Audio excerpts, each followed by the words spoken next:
I know you've missed me. It's been a long time, but I'm back. It's a new year, and I'm about to review the have and the have-nots.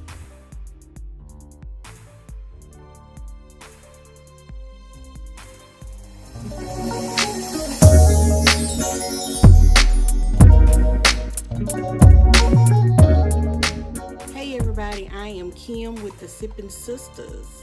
Yeah, I'm doing one by myself, and this is for a new episode and a new show. Well, it's not really a new show, but it's a new show for me to review, which is the Have and Have Not Season 6, and this is episode 1, Speak Through It. Okay. All right, y'all have to excuse me. I work from home, so I'm working and talking. I needed to chat for a little while. So basically the episode stops where it ended last season.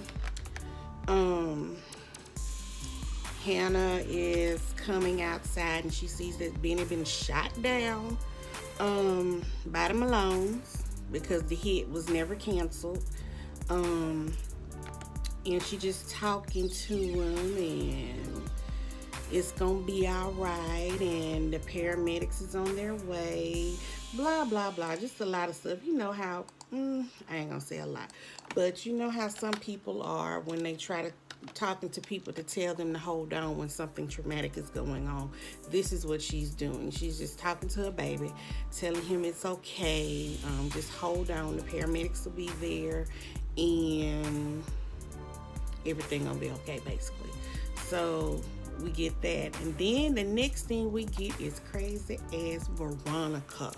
Veronica is laid out on the floor.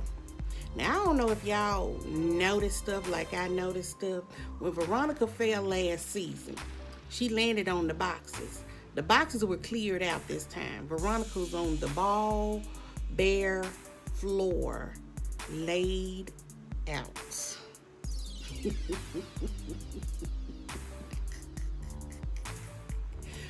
Her child is looking like, her son is looking like, this bitch. What? Madison like, Jeffrey, call the police, call the ambulance. Jeffrey like, for what? She gonna live. She just like a cockroach. She ain't gonna die.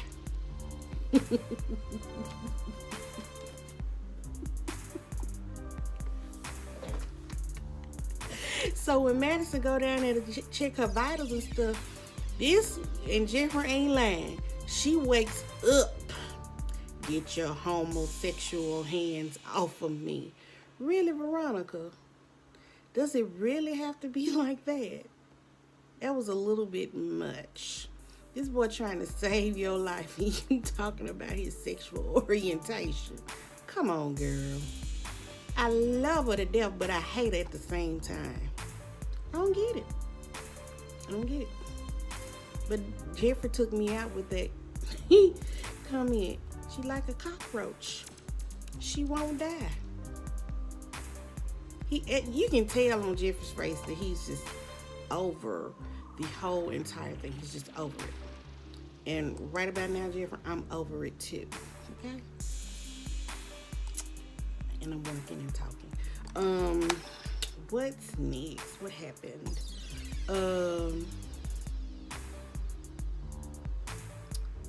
Hannah is at the hospital talking to the nurse, and Derek comes to comfort her. Oh, I think that's so sweet, but I still believe Derek is Candace's daddy. I don't know how many of y'all believe it, but that is my belief in my heart, is that this dude is this good daddy, and it's gonna hit the fan. It's really gonna hit the fan. That's what I truly believe. But during the midst of all of this, Derek is asking her what happened. Mitch shows up. But let me go back a little bit. She tells Derek that she went outside to check on Benny because she had just gotten a call from Mitchell telling her to tell him to get back in the house, and she was like, only one person would actually know what is going on. And She also told him that Benny stopped breathing twice, once in the ambulance and once while they were outside the house. He had stopped breathing. In some kind of way, Derek's like, well, what happened? How do you know? And she's like, only one person can tell me what's going on. And just then, Mitchell walks up and, excuse me for a minute, and I'm back. Okay, so where did I leave off? Yeah, Mitch walks up to Hannah while they're at the hospital, and she asks him what is going on, and he tells her about his family. So I'm assuming Hannah didn't know Mitch was that deep up in the mob family. I'm just assuming she didn't. But he tells her everything, and she asks Mitch to leave. Mitch says, no, this is my friend. I'm not going anywhere. I feel responsible because I wasn't able to get the hit canceled as it should have been canceled due to them finding out that it was actually Wyatt that attacked his uncle and left him for dead.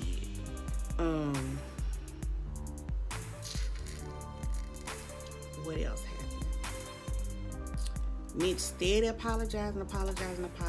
Hannah don't want no parts of that apology. So she steady telling him to leave. Mitch ain't gonna leave. He said, I'm gonna sit over here. Pretend like I'm not here. I'm going over there. Even Derek asked him to leave. Let me get your number and I'll call you and let you know what's going on. No, I'm going over here and I'm gonna sit over here because I'm concerned about my friend. Okay? So they do all of that or whatever. And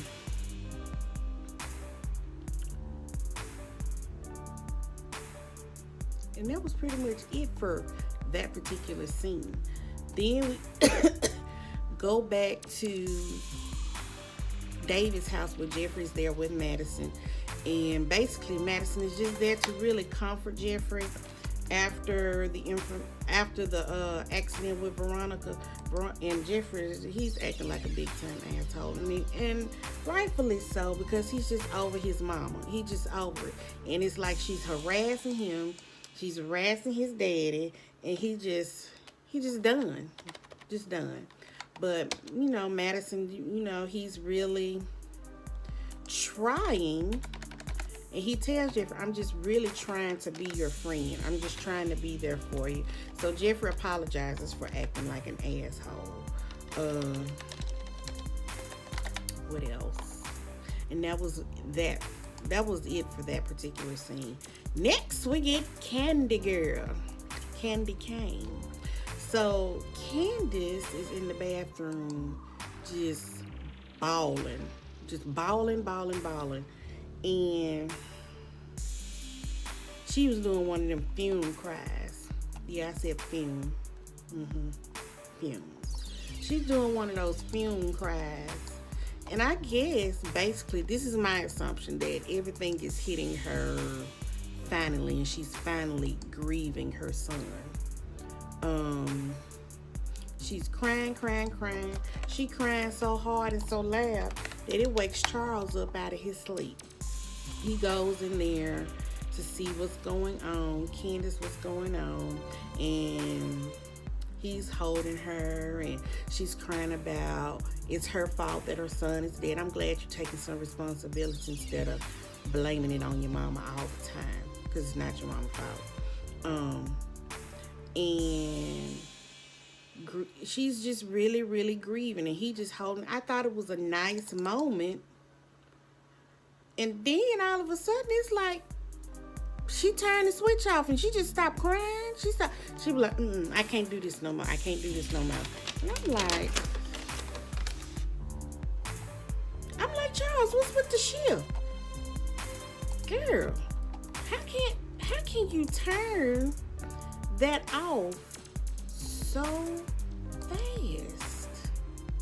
That was really fast. I was like, where did this come from?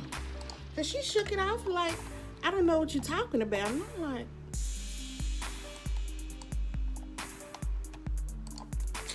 okay. All right then, Candace. Whatever you say, girl. But it threw me off. And then while they talking at, Charles trying to, have her to open up or whatever, they talking, she get a call from Mitch. And Mitch tells her about Benny. Once Candace tells him, I gotta go to the hospital. First it was like, is this one of your other dudes that's called or whatever, blah, blah, blah. Kind of jealousy or whatever, but it didn't last long. She was like, my brother's been shot, so they go to the he calls Landon and tells Landon what's going on and that they need to get to the hospital. And Landon like, well, what we gonna tell the press? What we gonna figure it out? Figure it out, Landon. Figure it out. So Landon gets the team together to arrange everything, and he gets her to the hospital. Cause Charles said she ain't going nowhere without him. Nowhere. While he was talking, before she got the call that Benny was shot, he was talking about taking her to the White House with him to meet the now president and his wife, because he needs to go simply because he won the election. And you know how they do with the transition from old to new. They needed to establish like a transition team or whatever. So,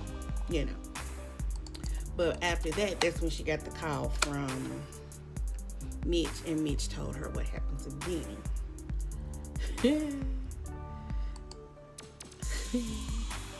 Every time I think about Veronica, I just have to laugh. I hate her so much.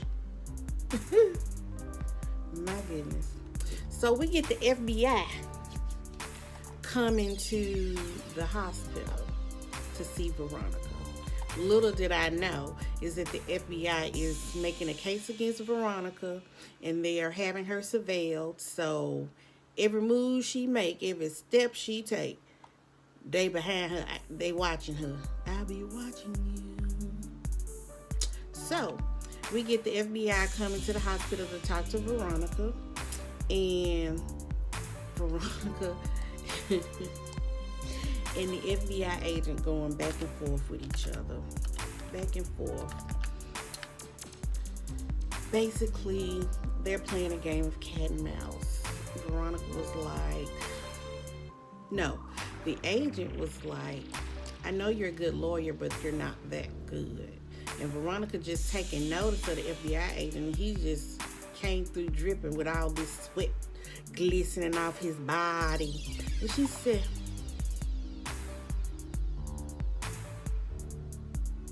look like you need a fix.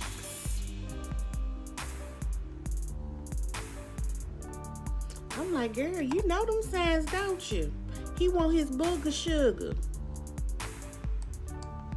And they continue to go back and forth, but pretty much Veronica got this dude's number. She got his number, his address, his social security number, and he a little scared.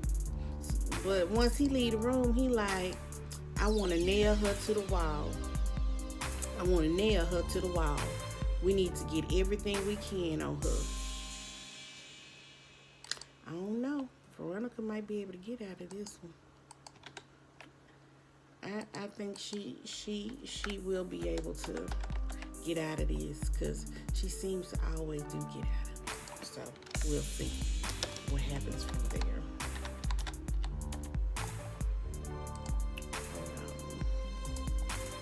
I told y'all I'm in the process of working too. I work from home, so I have to make sure I stay on task and talk to y'all while I'm working.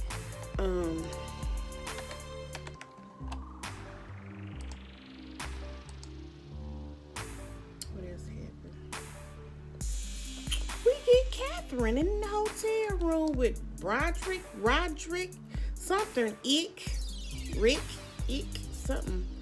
And she tells the little boy to shut down the prostitution ring that they have running out of her hotel. And if she doesn't, she'll have him whenever she wants. I thought she was going to say she was going to have him deported because he's an illegal alien. That's what I thought. But no, she said she will have him whenever she wants. And she wants his help with nailing Candace to the cross. Nail her to the wall. So then Roderick, whatever his name is, he then snitches on Rocky and tells her that Rocky was the one that was working with Candace. So she tells him to call Rocky on up to the room and bring some champagne. So we're going to see what happens after that. So Landon arrives at the hospital, talks to the chief of staff. Basically, he said, look, the president-elect is about to come in here. Excuse me. And I need a list of all the sick children in this hospital and their families. And we're going to do a little run-through. Chop, chop, get to work. Now, I was like, okay then, Landon. He really loved that man, Lord. He loved that man. He loved him. But anyway, they show Wyatt. I don't like Wyatt. He works my nerves. And I try to fast forward when I see Wyatt on my screen. The only reason I didn't fast forward is because that old Sarah came over to see Jen. Because she know she done got busted. Busted for stealing evidence. Then, and that's all I seen from that scene. I was like, I don't care about Sarah. I know. I really don't. We jump back to Catherine. We're just talking to Rocky when Rocky comes in the room. And basically she has Roderick, whatever the hell that boy name is. He's still walking around his skivvies, okay? She told him, don't get dressed because you ain't going nowhere. So you just gonna have to sit here and keep your clothes off. And I don't care who coming in this room. You're gonna look like you look. So Rocky comes in with the champagne or whatever. And she just checking him out, looking at him. While she in her lingerie just looking. Well, she really wasn't in the lingerie. She was in a robe. Looking at him, checking him out. And she's like, I need you to shut this down. But during this, he was like, I can't help you. She was like, oh, you loyal to Candace? Look like she gave you a good ass whooping. What you gonna be loyal to her for? And she did this to you. And basically, she was like, I need you to help me get her and nail her to the cross. End her, well, I ain't gonna say end her life, but she wants some good revenge, some good old-fashioned revenge on Candace. Which I don't blame her, but, you know. But why would you do, well, you know, I was gonna say, why would you do that when you know her mama your best friend? But then again, that ain't none of my business. We're gonna see how this play out. Anyway, Catherine, she notices the way Rocky talk. She said, ooh, British. Oh, you're British. Are you illegal? He was like, I'm here the legal way. I ain't like Broderick or Roger, whatever his name is. I'm not like him. I'm legal. I've been here for 10 years. I'm legal. What else she got? But she told him to get undressed too. And then the fool said, I ain't had a threesome in a long time. Really, Catherine? You seem like you're a little hard up. Girl. I'll be back. Okay, and I'm back. Had a phone call, so I had to take it. I think I left off with Catherine talking about how horny she was and she wanted to have a threesome. No ma'am. No ma'am, no ham, no turkey, no bacon. No. No, Catherine, no. Anyways, next we have David finally gracing us with his presence. And they finally put some type of gauze packing on his back to cover up those burns. And he's talking to the nurse, and here come rude ass Jim. I can't stand Jim. I just really dislike Jim. And he's acting like an asshole. And he's telling David that Sarah has been caught. He's in trouble. Why is it that David is always helping Jim and covering up his bull? Why is that? David is the one that's always cleaning stuff up for Jim. Jim ain't cleaning nothing up. He only makes things worse. But David cleans up the stuff for Jim. And David told him, you got to make sure she don't talk. So in other words, you got to handle your business. I just don't get why David like helping Jim. I let his ass hang. Ooh, Jim is just a beast of a different color. But before he kicked the nurse out, he says, what's going on at this hospital? I had to go through all kinds of stuff to get in here to see David. And then the nurse was like, we have a VIP. The president-elect is here. And David was like, Charles is here? Charles is here? And Jim was like, you know him? And David like, yeah. Yeah. Never mind. I'm not going to even go there. I'm not. Anyway, David really just tell Jim, you got to clean it up. You got to make sure she don't talk or whatever. Do what you got to do. Just don't get involved, David. Leave it alone.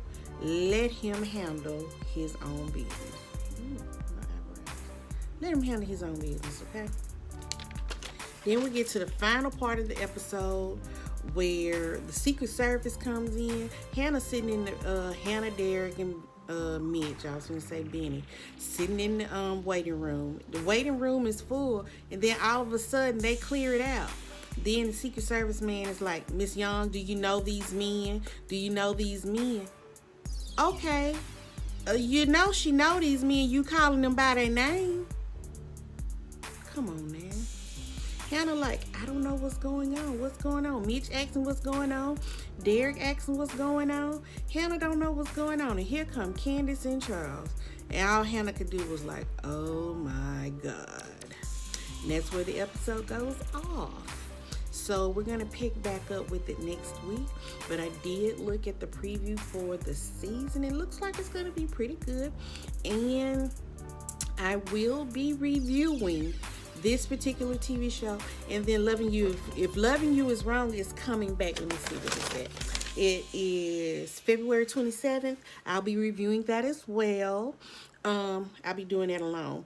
Me and Jennifer have really had a busy schedule since the holidays, so we're trying to work out something so that we will be able to do our regular shows like we have normally been doing. But we did state that we will be reviewing a bulk of Netflix shows. Some of the shows that we wanted to review are about to be canceled, but they're still going to be on Netflix. So if you've never seen any of them, we'd like to review it so that you'll get a chance to look at them, I guess.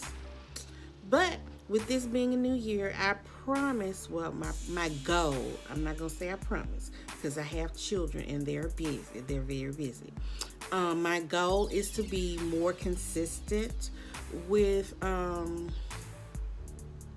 content that we put out. So this is not going to be a one-time thing. My goal is to at least put out 2 to 3 things out a week, even if it's by myself or with Jennifer, because she's very, very busy as well. So we have to, she'd have to work it into her schedule these days. But I'm going to be reviewing The Have and the Have-Nots, If Loving You Is Wrong, and I'm working on my other list, and the stuff that I got a list with my Netflix stuff that I want to review. And sometimes my son Jeffrey or Daniel, they'll come in and review some stuff with me as well. So be on the lookout with that. And then they may sit with Jennifer as well. So be on the lookout for that. But please, please, please like, share, subscribe, and hit that notification bell so that you will be notified whenever we post new content. And I promise to be more consistent in the new year, okay? Well, that's all I got. That's all I got. I'm going to go on ahead and wrap it up because I'm about to go to lunch. And I'll talk to you cats later. Peace.